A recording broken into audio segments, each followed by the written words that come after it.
তাদের ভাষায় খেলা হবে বলে একটা আতঙ্কিত পরিস্থিতি তৈরি করে রেখেছিলেন।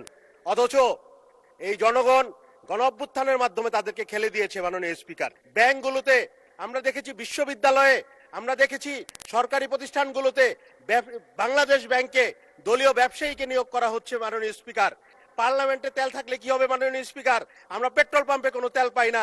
ফ্যাসিস্ট আমলের রাজনীতিবিদদের কাছে আমরা দেখেছি শুধু গুন্ডামি, আমরা দেখেছি শুধু সন্ত্রাস, আমরা দেখেছি শুধু চাঁদাবাজির স্বর্গরাজ্য, আমরা দেখেছি শুধু খুনাখুনির স্বর্গরাজ্য। আমরা দেখেছি তারা জনগণকে একটা ভীতিকর পরিস্থিতি ক্রিয়েট করে তাদের ভাষায় খেলা হবে বলে একটা আতঙ্কিত পরিস্থিতি তৈরি করে রেখেছিলেন। অথচ এই জনগণ গণ অভ্যুত্থানের মাধ্যমে তাদেরকে খেলে দিয়েছে। মাননীয় স্পিকার, আমাদের এই অঞ্চলটি অতীতের এই সকল রাজনীতিবিদদের কারণে আমরা দেখেছি যে নাগরিক সুবিধার যে অপ্রতুলতা, আমাদের এই অঞ্চলে যেই সুবিধাগুলো আমরা পেয়েছিলাম ওগুলো আমরা সঠিকভাবে ভোগ করতে পারিনি। যেমন আমি বলি, আমাদের এই অঞ্চলে সদর উপজেলা একটি হাসপাতাল অনুমোদিত হয়ে জনবল নিয়োগকৃত, কিন্তু হাসপাতালটি আজ অবধি কোনো দৃশ্যমান কার্যক্রম নাই। আমাদের এই আসনে একটি আন্তর্জাতিক মানের স্টেডিয়াম আছে, যে স্টেডিয়ামটিতে আন্তর্জাতিক টেস্ট ম্যাচ, ওয়ানডে ম্যাচ হয়েছে, অথচ এখন এটি জনাজীর্ণ মনে হবে যুদ্ধ বিধ্বস্ত একটি এলাকা।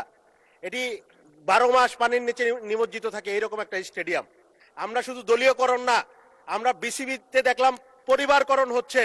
আমরা দেখেছি ব্যাংকগুলোতে, আমরা দেখেছি বিশ্ববিদ্যালয়ে, আমরা দেখেছি সরকারি প্রতিষ্ঠানগুলোতে বাংলাদেশ ব্যাংকে দলীয় ব্যবসায়ীকে নিয়োগ করা হচ্ছে। মাননীয় স্পিকার, এই ধরনের পরিস্থিতি আমরা দেখে আমাদের মনে আশঙ্কা জাগে যে বিএনপি অতীতে গণতান্ত্রিক আন্দোলনে সবসময় মাঠে ছিল, কিন্তু ক্ষমতায় আসার পরে আমরা দেখেছি মাগুরার নির্বাচন, ক্ষমতায় আসার পরে আমরা দেখেছি ফেব্রুয়ারির 96 নির্বাচন, ক্ষমতায় আসার পরে আমরা দেখেছি যে তারা কিভাবে কেয়ারটেকার সরকারকে ম্যানিপুলেট করার জন্য বিচারপতির বয়স বাড়াতে চায়।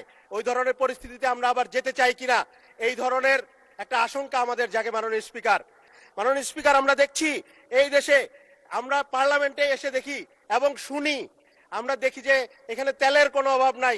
পার্লামেন্টে তেল থাকলে কি হবে? মাননীয় স্পিকার, আমরা পেট্রোল পাম্পে কোনো তেল পাই না।